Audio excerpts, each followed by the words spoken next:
Locos en mi ciudad. ¿A qué viene ese título? Porque precisamente cuando estaba leyendo este pasaje, se me vino a la mente que uno creció en su ciudad, en su barrio, con un loquito, que era el que siempre estaba por las calles tirando piedras, que era el que siempre estaba por los lugares cercanos, ¿cierto? Haciendo daños, haciendo maldades, gritando, diciendo groserías. Y eso se convirtió en algo normal. Y se convierte en algo normal para muchas personas. Ya ver, sí, el loco tal. Uy, sí. Ya uno hasta lo extraña. Oiga, hace rato que no veo el loco. Y yo recuerdo estaba trabajando en el centro y había un loco casi semidesnudo que se la pasaba y eso la gente lo molestaba, los hombres sobre todo lo molestaban y él se airaba y cogía piedras y empezaba a tirar piedras. ¿Qué habrá afectado la vida de ese hombre para que viva de esa forma? ¿Qué será? Preguntaba en ese entonces. Ahora, a través de las escrituras me deja más claro.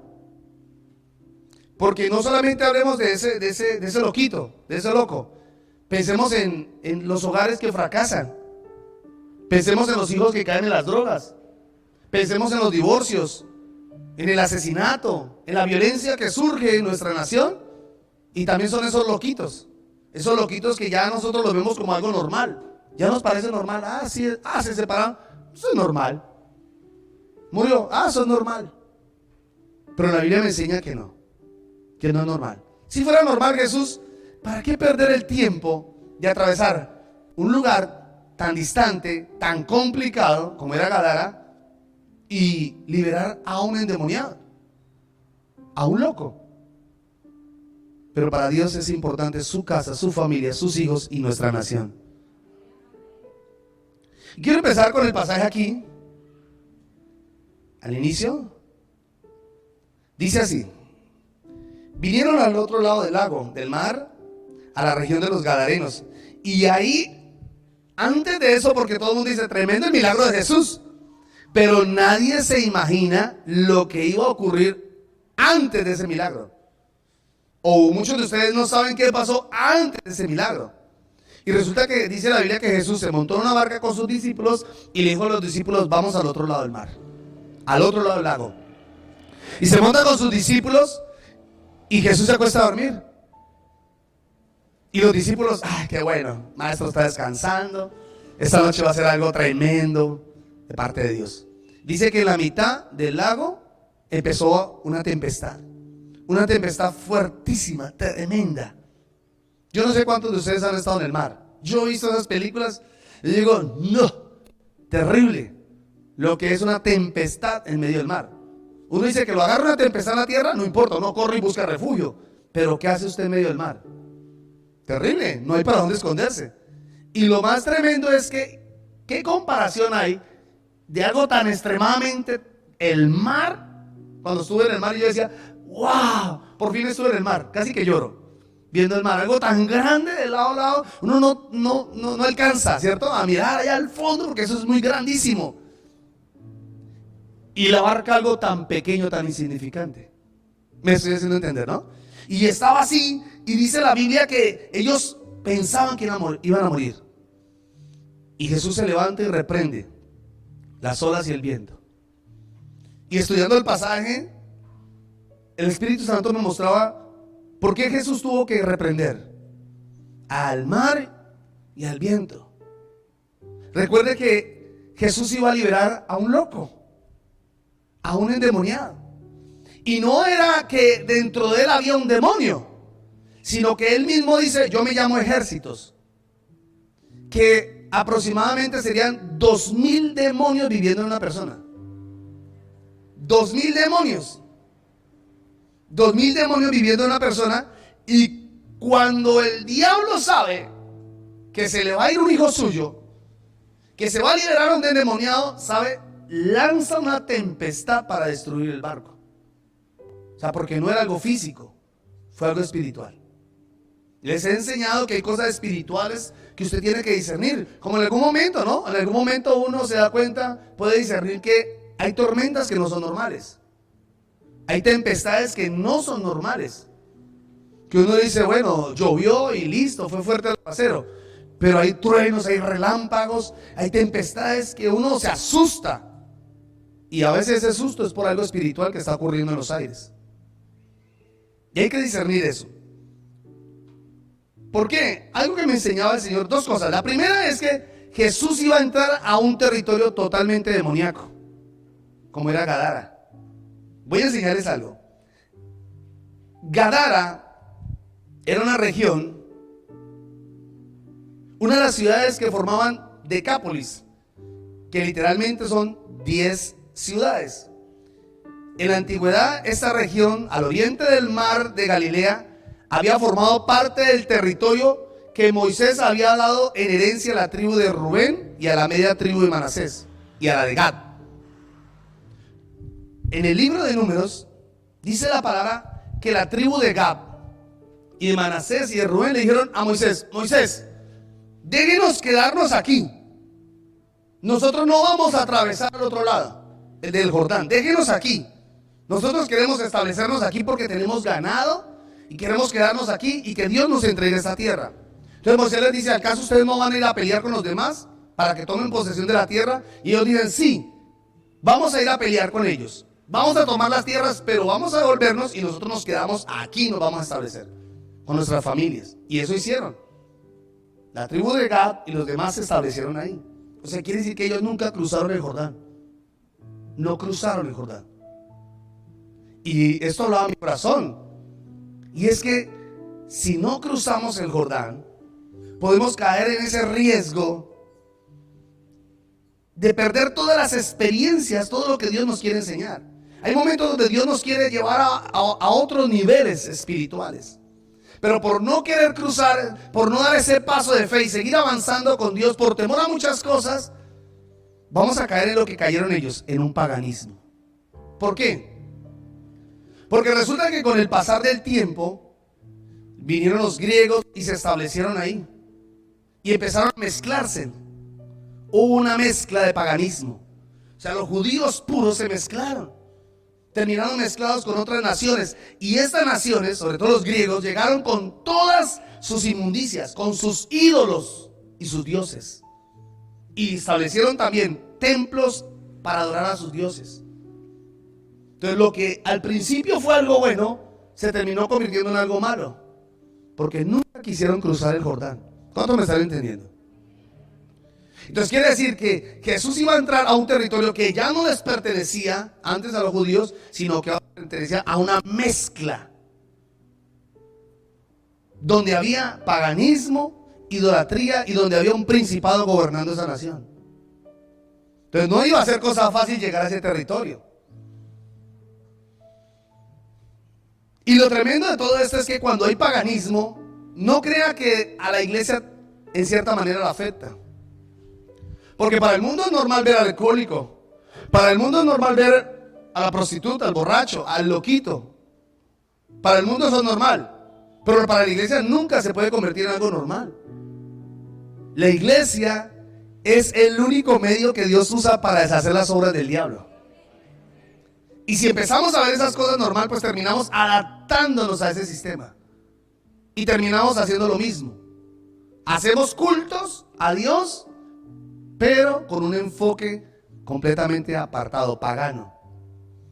Eso les pasó a ellos. Entonces yo me veía normal, el loquito, el loquito.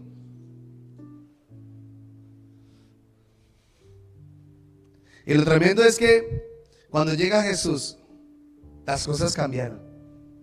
Porque donde Jesús llega, las cosas cambian. Si Jesús llegó a tu casa, ya todo empieza a cambiar. Si Jesús entró a tu casa, entró a tu corazón, ya todo empieza a cambiar. Eso es extraordinario.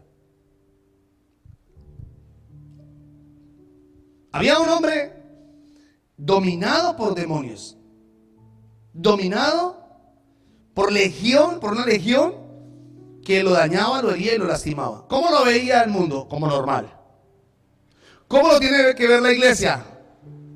Como una respuesta, una solución, como algo que tenemos que hacer. Así tiene que verlo la iglesia. Cuando Dios nos habló de esta tierra, lo vimos así. Perdóneme.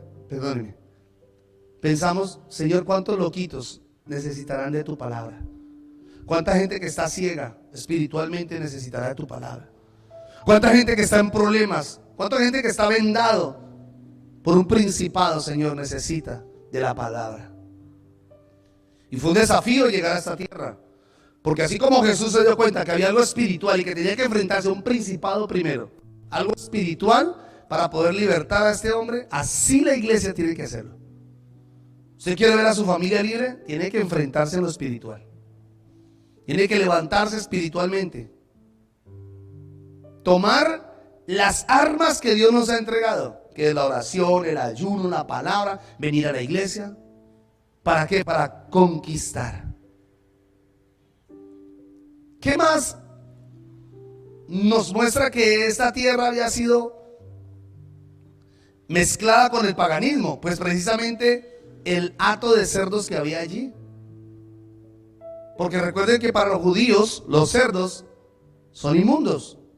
El judío no come cerdo, porque es un animal inmundo. La ley levítica lo enseña. Entonces, tanta presencia de cerdos allí evidenciaba que era un lugar pagano. ¿Me está escuchando? Se supone que al principio ellos iban a pastorear sus ovejas. Y en el futuro, o más adelante, ¿qué habían? Cerdos. Cerdos. Entonces el paganismo era tan fuerte que estaba afectando. Yo creo que de pronto porque el pasaje y el evangelista aquí se centra en la vida en ese momento del loquito, del gadareno, el loco gadareno. Se centra en él, pero yo me imagino que habían otras familias, otras personas también afectadas, porque eso es lo que hacen los principados. Los principados no solamente afectan a una persona, posiblemente se evidencia más en alguien. ¿Sí me hago entender, no? En un loco, claro, el loco en la ciudad. Pero alrededor también están pasando cosas. Cosas que no podemos desconocerlas. No podemos ignorarlas. Y Jesús sale al encuentro de este hombre. Y tiene una influencia demoníaca. ¿Qué cosas hacen que una nación o que un lugar afecte a las personas? Lo explicaba, ¿no? En el tema. Uno, la idolatría. Dice que los griegos llegaron, la historia dice que vinieron los griegos y llegaron y se establecieron ahí. Pero al establecerse no solamente vinieron ellos, sino trajeron a sus ¿qué? Dioses con minúscula. Ídolos, imágenes. Y eso, como les enseñaba, es traer demonios a un lugar. Pero así empiezan las cosas. Cuando empezamos a permitir que el paganismo toque nuestras puertas. Aquí dice que ellos vinieron con sus ídolos. Y es la forma en la que las personas empiezan a ser afectadas. Porque empiezan a ser cegadas su entendimiento. Su entendimiento es cegado por espíritus inmundos. Porque como que la gente no veía resultados. Y lo que más me asombró es lo siguiente. Les voy a decir qué fue lo que más me asombró. Que no estaban aterrorizados por un endemoniado que posiblemente rompía vidrios, posiblemente golpeaba a las personas, posiblemente maltrataba a las personas. No estaban aterrorizados de esos, pero sí se aterrorizaron cuando lo vieron vestido y en su juicio cabal. Y me asombré de eso. Dije, ¿cómo así? O sea, se escandaliza la gente. No se escandalizan porque ven el hogar destruido. Lo ven a usted desbaratado su hogar, destruido su hogar, y la gente no se escandaliza. Normal, lo ven normal. Pero cuando Dios empieza a hacer la obra en ese hogar y empieza a restaurarlo y empieza a desajustar para ajustar, y la gente empieza a decir, uy, no, ¿qué está pasando ahí? Eso le pasa por ir a la iglesia. ¿Y cómo estaba luego antes su hogar? ¿No estaba peor? Lo que pasa es que había un demonio que no los dejaba ver. El desorden en que andaban. El fracaso en el que andaban. Y el diablo cegando el entendimiento para que la gente siga viviendo así. Pero cuando viene Dios y hace algo extraordinario, la gente se asusta. Lo mismo que le pasó a los discípulos cuando están en la barca y hay una tempestad tan fuerte y ven a Jesús caminando por el mar. Se asustaron, pensaron que era un fantasma. Y lo mismo que pasó cuando Jesús estaba liberando al joven sordo y mudo, un joven endemoniado. Y lo libera y la gente dice, por el príncipe de los demonios es que echa fuera ese demonio. Entonces es increíble cómo la gente cae en esa ceguera espiritual que no puede ver la mano de Dios, que no puede ver que es Dios el que está obrando ahí. Y ellos querían sacar a Jesús. Váyase, váyase, váyase. No lo queremos aquí, váyase ya. ¿Y cómo estaba el loco? Vestido, o sea que antes estaba desnudo y no se asustaban porque estaba desnudo. Ahora que estaba vestido se asustaban. Vestido y en su juicio cabal, hablando. ¿Qué hubo, hermano? ¿Cómo le fue de venida? No, tremendo, sí. Y hablando el hombre. Y lo ven así. ¡Ah! Váyase, Jesús, váyase. ¿Quién cree que estaba detrás de todo? Satanás, el diablo.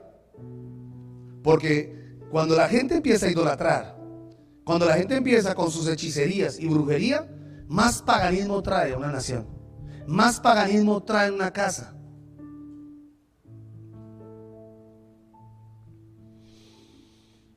¿Sabe?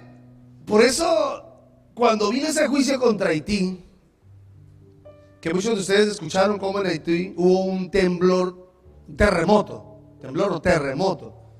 y destruyó casi todo Haití. Casi todo Haití. Casi todo destruido. Porque un día el presidente de esa nación públicamente consagró a Haití a los demonios. Y me preguntaba también por qué en África hay tanta hambre. Tantos niños muriendo en desnutrición, tantos niños muriendo en una cosa y la otra. Paganismo.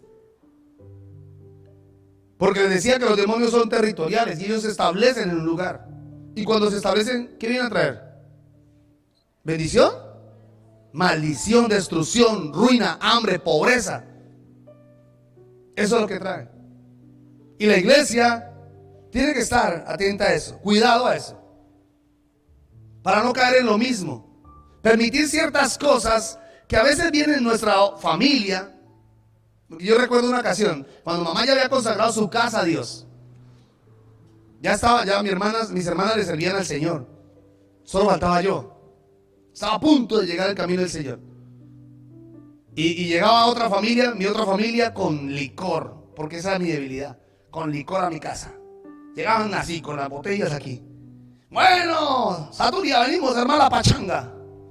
Porque eso es lo que hacíamos cada diciembre. En diciembre eso sí no faltaba. La pachanga, la pachanga. ¿Sí? Y aquí están. Entonces llegaban todos. Y mi mamá, alto. Esta casa le pertenece a Dios. Y esta casa es de Dios. Así que me hace el favor, afuera con eso. Y era su familia. Era la familia de mi mamá. Pero eso que mamá estaba haciendo, estaba marcando un territorio para que Satanás no viniera otra vez a contaminar la casa. Lo que tanto ya había luchado en lo espiritual, ahora permitir que en lo natural venga el diablo otra vez a oprimir. Hay personas así. Hay personas así. Vienen a la iglesia, están contentas, reciben del Señor, han sido libres. Se experimenta algo diferente, es real. Es real lo que viven, las experiencias. Y como estamos bien, entonces el diablo dice, ahora hay que contaminarlos. Ahora hay que contaminarlos. ¿Y qué hace? Trae todas las inmundicias. Se viene la tía guachafosa, el tío parrandero, el hermano alcohólico, la abuela bruja. Y viene con toda su inmundicia, usada por el mismo diablo, para contaminar lo que usted ya consagró a Dios. Ay, ay, ay. Pero es la realidad. Me gusta soltarle la responsabilidad a la iglesia, porque eso no es solo mía. En mi casa no se queda nadie que viva en unión libre. En mi casa no entra ningún borracho, ya, no. Porque yo cuido lo que tanto he orado. Señor, la bendición de Dios. Mire, piensen en esto. Era el tabernáculo de Dios. La Biblia dice que somos templo del Espíritu Santo. No, se fue. ¿Dónde están los que son templo del Espíritu Santo? Bueno, si usted es templo del Espíritu Santo, no puede permitir inmundicia. Porque lo que usted permita va a ser lo que un día lo va a llevar al fracaso. Porque el diablo sabe cómo atar a sus hijos. Por eso siempre me perseguían los mismos amigos, los borrachitos de siempre, los loquitos de siempre. ¿Qué hubo, John? ¿Qué está haciendo esta semana? Camine de fin de semana. No estoy pelado. Ay, hermano, le gastamos. ¿Por qué así? Para trago siempre hay. Pide para comida, no le dan. ¿Y por qué? Porque el diablo quería ¿qué? Atarme, mantenerme atado a una maldición, mantenerme esclavo a una maldición, siempre así. Entonces por eso vienen los amigos, los pachangueros, los infieles, los sinvergüenzas. ¿Qué hubo? ¿Qué está haciendo? Camine, le presento una amiga.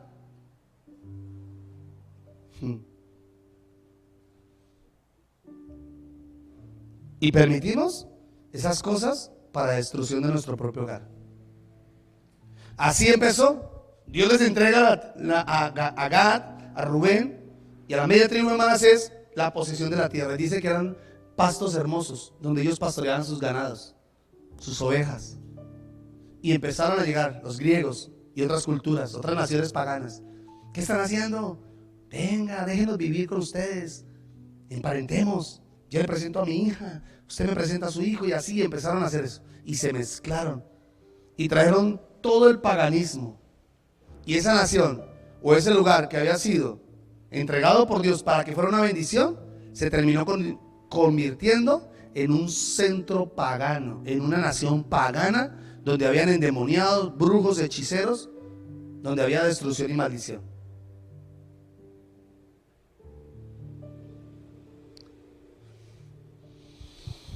Ay, Dios. ¿Por qué? Porque ellos empiezan a pedir ¿qué? Derechos legales. Donde el demonio viene y dice, eso me pertenece, su hijo me pertenece. ¿Pero por qué? Si lloro y me pelo las rodillas orando por ellos. Sí, pero sigue permitiendo pecado. Entonces no invente, hermano. No caigamos en la religiosidad de creer que porque oramos un rato y venimos a la iglesia, entonces Dios va a libertar a nuestros hijos. No, usted tiene que estorbar el pecado de sus hijos. Yo recuerdo una vez, iba con una de mis tantas novias,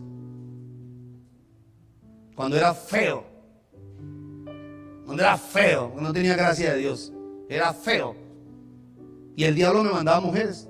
Así, porque es que uno dice, ay, es que yo soy muy lindo, me llueven las mujeres. No invente, usted es feo, hermano. Lo que pasa es que el diablo sabe cuál es su debilidad. Como mi debilidad era esa iniquidad que había tan fuerte en mí, porque mi papá tuvo mujeres, cantidad de mujeres. Recuerdo tanto que cuando murió mi abuelita, ese día conocí a todas mis hermanas. Mira, le presento a su hermana, dice mi papá. Mira, le presento a su otra hermana. ¿Y en qué momento? Y esa iniquidad me perseguía. Entonces por eso me llegaban las mujeres. Y yo llegaba así con mujeres, cada a la casa con una mujer, novia diferente. Mamá, le presento a mi novia. Mamá, le presento a mi novia. Y mi mamá tenía un ojo clínico espiritual. Me decía, después, ¿no? En privado, venga, mi amor,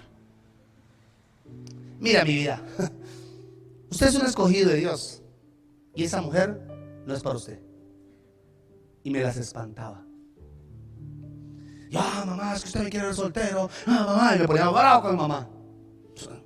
Y así, y un día llegué con mi novia así. Mamá, me voy a quedar en la casa con mi novia. ¿Me voy a quedar en la casa con mi novia? Mi mamá se para en la puerta y me dice, a ver, mi amor, aquí en esta casa no se permite pecado. I'm sorry, papi. Ve a de la casa. Váyase, papito. Y me fui. Bravo, molesto, porque no me dejaba quedar con mis novias. Pero en ese mundo que yo viví, de tristeza, fracaso y casi que me lleva al suicidio, fue que Dios me trajo. Y reconocer que mamá se estaba parando por nosotros. Y es necesario que todos nos paremos por nuestros hijos. Porque eso es algo espiritual. Tenemos que pararnos por nuestra nación y no más estorbar el pecado de nuestros hijos. No más. Ya hay destellos que uno empieza a ver en los hijos desde pequeñitos. Y yo inmediatamente, hey, esto no lo permito. No más. Empieza uno a ponerle freno a los chicos. ¿Sabe que estaba pensando en mi nación cuando estaba haciendo esta palabra? Y Dios me llevaba a Colombia. Así como que Dios me cogió la visión y me la llevó a Colombia. ¿Cómo fue consagrar a Colombia? Y Colombia ha sido consagrada por los años siempre a demonios. Y mire algo que me asombró que estuve estudiando y es esto. No le pongo el san porque aquí estamos los santos. ¿Dónde están los santos? Luis Beltrán, 1526. Pedro Claver, 1581. Ezequiel Moreno, 1848. La Madre Laura, 1874. El Padre Marianito, 1845. Todos estos y muchos más, la religión católica los beatificó. Muchos, muchísimos más. Los pusieron como ejemplo digno de admirar, de adorar y de pedirles a ellos. Miles de ellos, muchos, estoy hablando de muchísimos, estos son unos contaditos. Y a través de la historia en Colombia.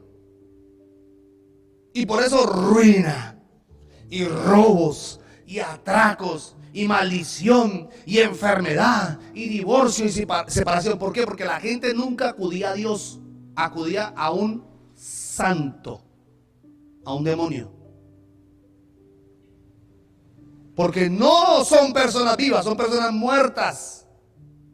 ¿Por qué adoramos a un muerto? ¿Por qué buscamos el favor en un muerto si un muerto no puede hacer nada? Buscar al Dios vivo y poderoso, glorioso, santo y eterno. Es a Él el que tenemos que dirigirnos, porque Él es el dueño de todas las cosas. Todo le pertenece a Él. Todo, absolutamente todo. Y es nuestro Padre. Y esto trajo ruina y maldición a nuestra nación. Pero donde abunda el pecado, sobreabundará la gracia. Y así como ha pasado esto, Dios ha levantado pastores, evangelistas, misioneros, profetas, hombres que predican la palabra. Y llegaron familias. Y a pesar de las crisis y la persecución y la matanza de cristianos, se siguieron levantando cristianos. Dijeron: no importa, así nos maten, seguiremos predicando el evangelio. Y se levantaron hombres y siguieron predicando la palabra y tocando familias y naciones enteras, y tocando sobre todo Colombia. Oro por Colombia, creo en Colombia, lo que Dios está haciendo en Colombia. Y en Colombia ahora se está despertando la gente. En Colombia algo está pasando en las familias, algo está pasando en la gente. Las personas ya no están como antes, ciegos espirituales, sino que ahora parece que el velo se nos quitó, porque vino la presencia de Dios, se estableció en nuestra casa. Podemos ver las cosas con claridad y decir: adoramos al Dios verdadero. Adoramos al único Dios verdadero. ¿Por qué? Porque somos libres. Diga conmigo: yo soy libre. Pero alguien tiene que pararse. Alguien tiene que pararse. No sé cuántos están en este lugar escuchando la palabra, pero alguien tiene que pararse por su familia. Alguien tiene que pararse por su generación.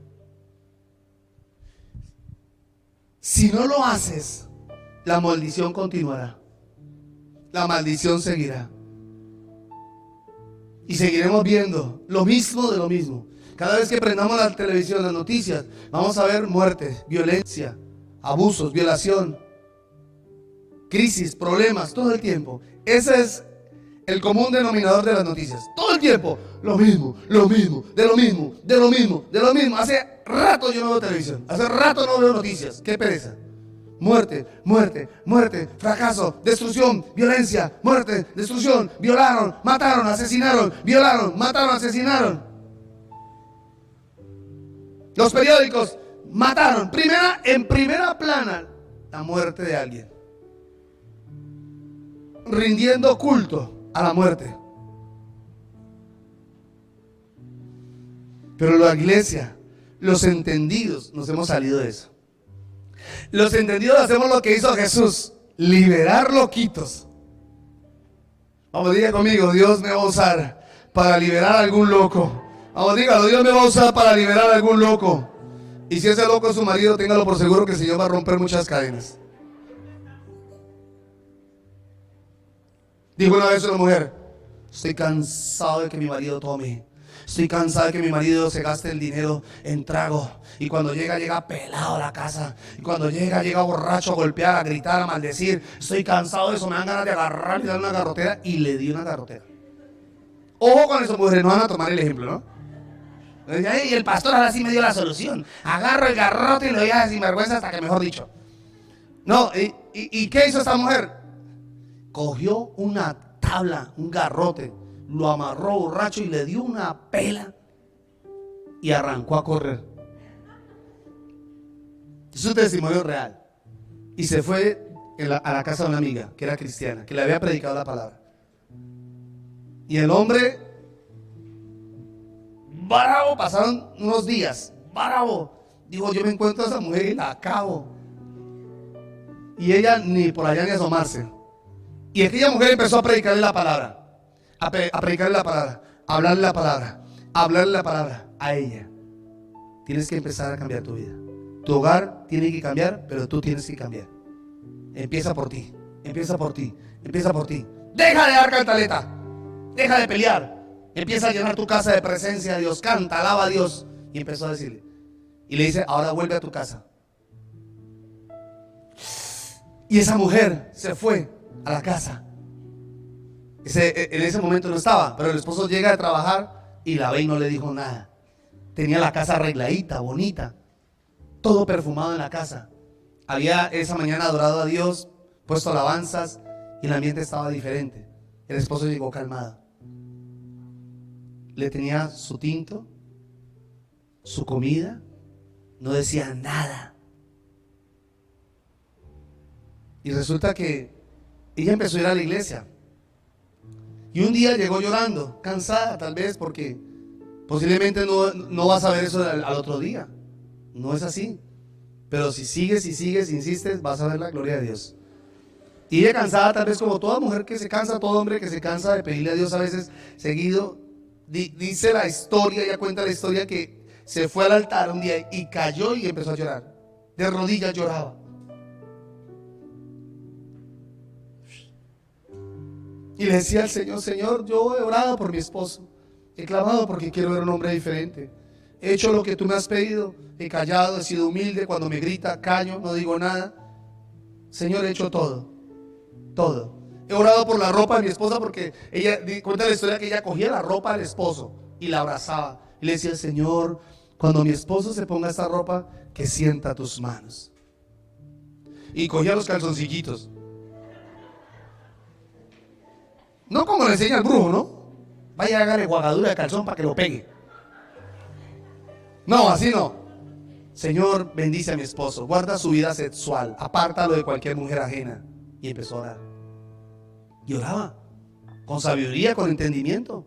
El mueble donde le gustaba sentarse, Señor, cuando él se siente, que sienta que está en una casa donde hay paz, apaga la contienda, apaga las discusiones, apaga el alcoholismo, la borrachera. Y empezó a orar fuerte. Y así. Y ese día cayó ya de rodillas recordándole al Señor todo lo que había hecho en oración. Señor, tú sabes que lo he hecho, he sido constante, llorando así.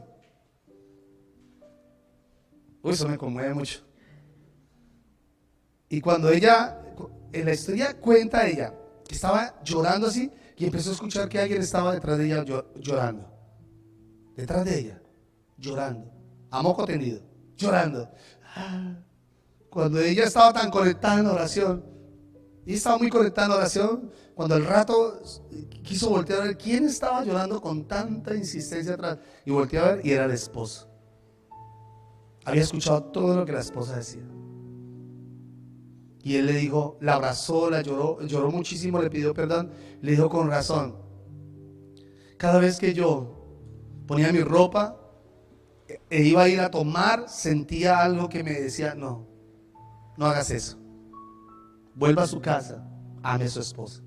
Con razón, cuando yo me sentaba en la silla y tenía esas ganas de pelear, sentía una paz que me decía: ¿para qué pelear? No hay necesidad.